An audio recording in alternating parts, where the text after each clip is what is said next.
ॐ नमः Shri यतिराजाय विवेकानन्दसूरये सच्चित्सुखस्वरूपाय स्वामिने तापहारिणे. Welcome to Jnana Yoga. Today we will be seeing the 15th chapter titled The Atman, its Bondage and Freedom. In previous session we saw the 14th chapter titled The Atman. In this chapter, Swamiji talks about the bondage and freedom of Atman. It is a lecture delivered again in New York. Swamiji says that according to Advaita, we are all Brahman, that is the pure consciousness bliss, plus Maya, that is the Atman, the self, working the body with the help of internal organ, that is mind. Atman, not being a compound, is formless and without beginning and end, immortal and beyond space, time and causation. Swamiji says, each work we do, each thought we think, produces an impression called in Sanskrit sanskara upon the mind, and the sum total of these impressions becomes the tremendous force which is called character. The character of a man is what he has created for himself. It is the result of the mental and physical actions that he has done in his life.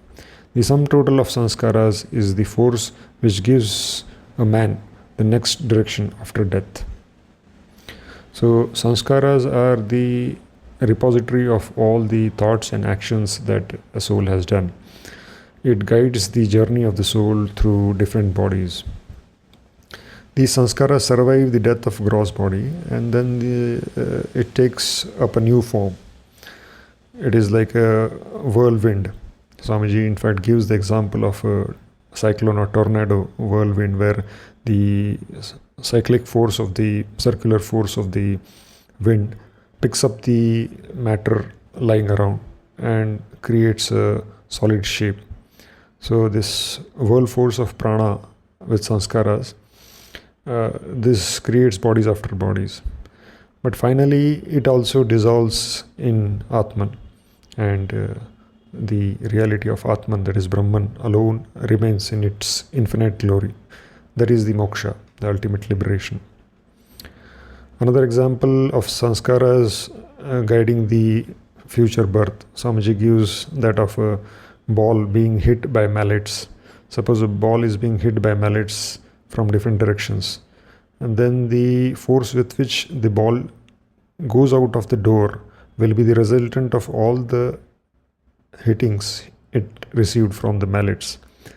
So the soul exiting a gross body and taking another body is similar to that ball which has received different hittings. So the soul, through its thoughts and actions, have received collected sanskaras, and that force propels it to create another body. So as long as mind remains, Atman is in bondage, and with mind's dissolution, Atman becomes free. Swamiji says, so when the mind will end, be broken to pieces entirely, without leaving any sanskara, we shall be entirely free. And until that time, we are in bondage. Until then, the Atman is covered by the whirl of the mind, and imagines it is being taken from place to place. When the whirl falls down, the Atman finds that it is all-pervading.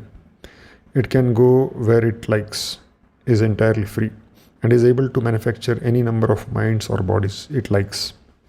But until then, it can go only with the whirl. This freedom is the goal towards which we are all moving. Our past, present and future lives are like an infinite chain without beginning and without end. The chain has alternated black and white links, that is the bad and good actions. We have thrown around us a network of our actions, which we now find crushing us, and we are unable to break it. Swamiji says, like the caterpillar that takes the thread from its own mouth and builds its cocoon, and at last finds itself caught inside the cocoon, we have bound ourselves by our own actions. We have thrown the network of our actions around ourselves. The Atman never comes or goes, it never born or dies. The motion of the nature, that is the body mind, that is moving in front of the Atman, makes the Atman think that it is in bondage. But when it comes to know its omnipresent nature, then freedom comes. So the bondage of the self or the Atman or Brahman is only apparent. The thought, emotions, feelings, perception, body, that is the body-mind complex and the phenomena, creates the illusion that there is the bondage for Atman. So Atman in apparent bondage is called Jiva, the individual soul. And its apparent motion in the higher and lower bodies is the law of incarnation. Swamiji says, people in this country, that is in the West, think it too horrible that man should come up from an animal. Why? What will be the end of these millions of animals? Are they nothing? If we have a soul, so have they. And if they have none, neither have we. It is absurd to say that man alone has a soul and the animals none. I have seen men worse than animals. The human soul has sojourned in lower and higher forms, migrating from one to another according to the sanskaras or impressions, but it is only in the highest form as man that it attains to freedom. The man form is higher than even the angel form, and of all forms it is the highest. Man is the highest being in creation because he attains to freedom. This traveling from birth to death and again to rebirth is called samsara, that is continuous cycle of birth and death and rebirths into which the individual soul has fallen. Swamiji says, this going from birth to death, this traveling is what is called samsara in Sanskrit, the round of birth and death literally. All creation passing through this round will sooner or later become free. The question may be raised that if we all shall come to freedom, why should we struggle to attain it? In the first place, the struggle is the only means that will bring us to the center. And in the second place, we do not know why we struggle. We have to. Then he says that most of the humanity does not think that they are in bondage and they go on with the material pursuits.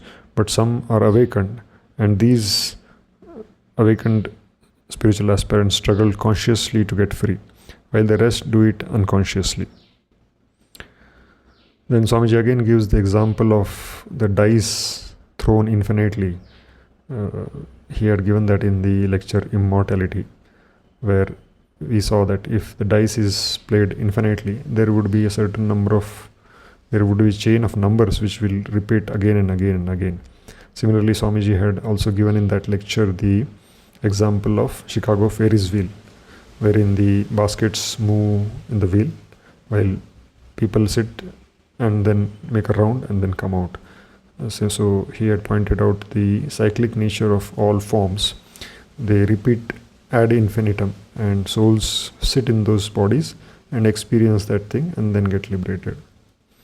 So the repetition of forms in time and space is nothing but empty perpetuity.